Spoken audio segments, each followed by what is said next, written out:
என்னதான் நம்ம பாசிட்டிவா இருந்தாலும், சின்னதா ஒரு நெகட்டிவ் நடந்தாலும், மனதளவுல அப்படியே நம்ம தேங்கி ஒரே இடத்துல நின்னுடுறோமேன்னு, நம்ம நண்பர் ஒருவர் கேட்கிற கேள்விக்கு, நம்ம ஐயா என்ன பதில் சொல்றாருன்னு பார்க்கலாமா?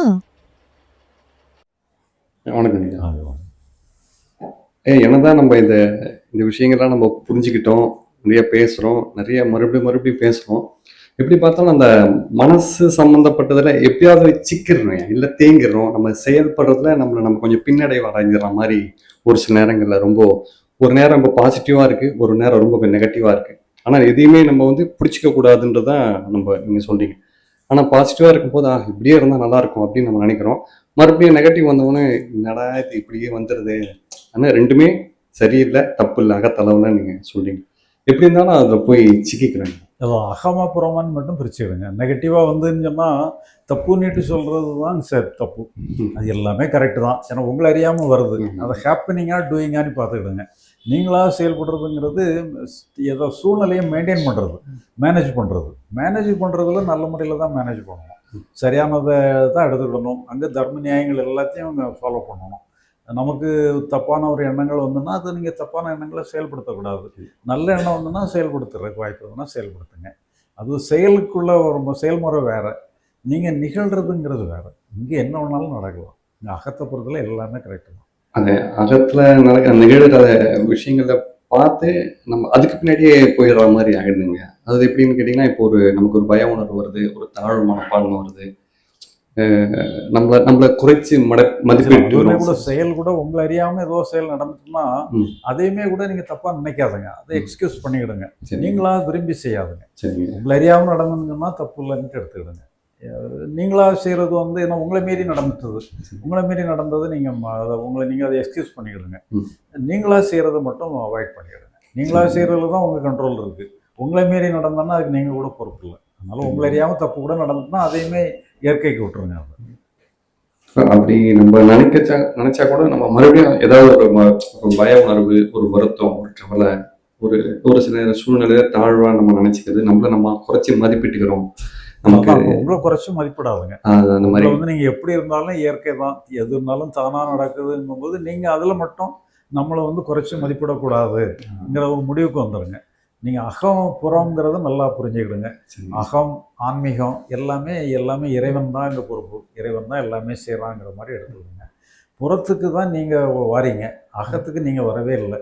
அகத்துக்கு உங்கள் ரோலே கிடையாது. அதனால் நீங்களும் கூட அதனுடைய இறைவனுடைய கருவி தான். எல்லாமே உங்கள் மனசு இறைவன் எல்லாமே ஒன்று தான். அங்கே வந்து நேச்சுரல் தான், இயற்கையான இயக்கம் தான். உங்களுக்கு அங்கே ரோலே கிடையாது. இயற்கையினுடைய ரோல் தான், இறைவனுடைய ரோல் தான் இருக்குது. அதனால் அகமா புறமான்னு மட்டும் பிரிச்சுக்கிடுங்க. நீங்கள் அகத்துக்குள்ளே சங்கடப்படாதுங்க. புறத்துக்காக செஞ்சீங்கன்னா புறத்தை எப்படி டீல் பண்ணணுங்கிறத கொஞ்சம் மறுபரிசீலனைக்கு எடுத்துக்கிடுங்க. உங்களை மீறி ஒரு தப்பு பண்ணிட்டு நீங்களாம் கூட முடிஞ்சதாக எடுத்துக்கிட்டு அடுத்தாப்புல அதே தப்பு பண்ணாதுங்க. அந்த மாதிரி திருத்திக்கிடுங்க. அதே மாதிரி நம்ம ஒரு செயலை நோக்கி போகிறோம், செய்யணும்னு நினைக்கிற திட்டம் போகிறோம்.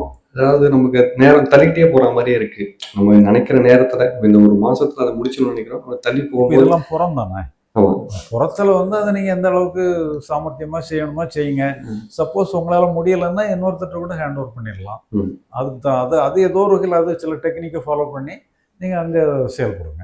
நம்ம அதே மாதிரி மற்றவங்க கிட்ட சொல்றது, செய்யறது, திட்டம் போடுறது, மற்றவங்க சார்ந்து தான் செய்கிற மாதிரி இருக்கும் ஒரு சில விஷயங்கள். அப்படி செய்யும்போது பார்த்தீங்கன்னா தள்ளி போகுது அப்படின்னா அதுக்கான ஒரு முடிவெடுக்க முடியாத ஒரு நிலை இருக்கும்போது மனசு ரொம்ப அதை பற்றி நினைச்சு ப்ரெஷர் ஆகிடுது. இல்லை அதான் அது வந்து செயல் சம்மந்தப்பட்ட அளவில் சக்ஸஸாக இருந்ததுன்னா அதுவும் ரிஃப்ளெக்ட் பண்ணும். ஃபெயிலியர் ஆனாலும் உங்களுக்குள்ள ரிஃப்ளெக்ட் ஆகும். அதெல்லாம் செயலோடு சம்மந்தப்பட்டது. அந்த செயலை நீங்கள் எப்படி வெற்றிகரமாக செயல்படணுங்கிறத நீங்கள் தான் ஒரு முடிவு பண்ணிக்கிடணும். ஏதாவது ஒரு உபாயத்தை பயன்படுத்திக்கிடணும்.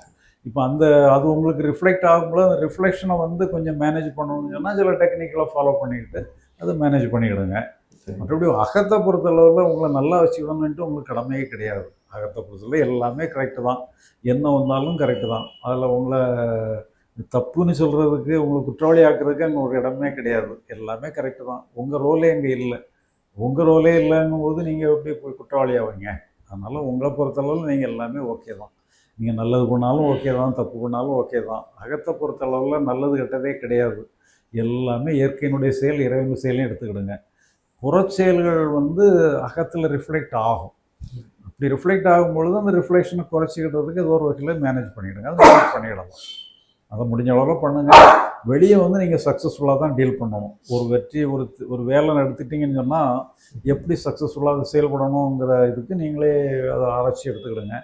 உங்களுக்கு அதில் தெரியலைன்னு சொன்னால் கொஞ்சம் எக்ஸ்பர்ட்டுகள்கிட்ட கேட்டுக்கிட்டு எப்படி அது வெற்றிகரமாக செயல்படுறதுங்கிறது அதில் வந்து நீங்கள் ஸ்கோப் இருக்குது. உங்களுக்கு செயலுக்கான ஸ்கோப் எல்லாமே அங்கே இருக்குது. அங்கே நீங்கள் சாமர்த்தியமாக செயல்படுங்க, சக்ஸஸ்ஃபுல்லாக செயல்படுங்க. அதுக்கு நீங்கள் நிறைய கற்றுக்கிட வேண்டியிருந்தால் கற்றுக்கிட்டு செயல்படுங்க. அகத்தை பொறுத்தவரை ஒரே வேலை தான். அப்படியே இயற்கைன்னு விட்டுற வேண்டியதுதான். இறைவன் பொறுத்தல விட்டுருங்க. ஒரு வேலையுமே கிடையாது.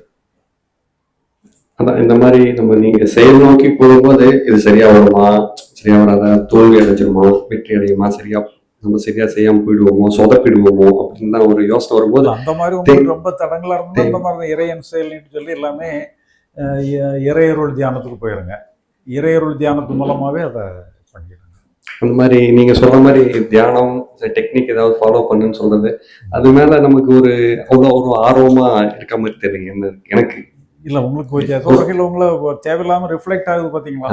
அந்த ரிஃப்ளெக்ட் ஆகிறத கொஞ்சம் குறைக்கும், கண்ட்ரோல் பண்ணும். இறைவனை வந்து நீங்கள் சப்ஸ்டியூட் பண்ணுறதுனால உங்களுக்கு பதிலாக இன்னொருத்தர் செய்கிறாருங்கும் போது உங்களுக்கு கொஞ்சம் வேகம் குறையும். நான் தான் பொறுப்புன்னு சொல்லும் பொழுது உங்கள் அந்த ப்ரெஷர் வந்து உங்களை அழுத்தம். இறைவன் தான் பொறுப்புன்னு சொன்னால் அந்த ப்ரெஷர் அந்த அளவுக்கு கொஞ்சம் குறையும். உங்கள் ப்ரெஷரை குறைக்கிறதுக்கான ஒரு உபாயம் தான் அது வந்து புறத்துக்கு தான், அகத்துக்காக நல்லது இல்லை. அகத்தில் என்ன வேணாலும் வரட்டும், அகத்தில் தப்பே கிடையாது, எது வேணாலும் இவ்வளோ கரெக்டு தான் சரி, எல்லாத்துக்கும் 100க்கு 100 மார்க் கொடுத்துருங்க. புறத்தை பொறுத்த அளவில் நல்லது கெட்டது சரியானது தவறானது எல்லாமே இருக்குது. அங்கே நீங்கள் ஏதோ ஒரு வகையில் சக்ஸஸ்ஃபுல்லாக மேனேஜ் பண்ணுங்கள். அந்த பொறுப்பை படிக்க மாட்டேங்க. இப்போ இறைவன் தான் எல்லாத்துக்கும் அவர் தான் காரணம், அவரால் தான் எல்லாமே. அதாவது கொஞ்சம்னா நீங்கள் மனசை அப்படி கொஞ்சம் வச்சுக்கிட்டீங்கன்னா நீங்கள் செய்கிற செயல் வந்து கொஞ்சம் போராட்டம் இல்லாமல் இருக்கும். ஒரு போராட்டம் இல்லாமல் ஒரு செயலை செஞ்சீங்கன்னா சக்ஸஸ் ஆகிடும் பார்த்தீங்களா? ஒரு போராடிக்கிட்டே வந்து டென்ஷனோட நீங்கள் செயல்படுறதுக்கும் டென்ஷன் இல்லாமல் ஒரு வேலையை செய்கிறதுக்கும் நீங்கள் செய்கிற வேலை நல்லா சக்ஸஸ்ஃபுல் ஆகும். அந்த மாதிரி உங்களை வந்து கொஞ்சம் டென்ஷனை குறைக்கிறதுக்கு ஒரு உபாயமாக அந்த மாதிரி இதெல்லாம் பயன்படுத்திக்கலாம். நன்றிங்க. தொடர்ந்து இது போன்ற ஆன்மீக தேடல் மற்றும் வாழ்வியல் உண்மைகளை தெரிந்து கொள்ள ஐயாஸ் அகவல் சேனலை சப்ஸ்கிரைப் செய்யுங்கள்.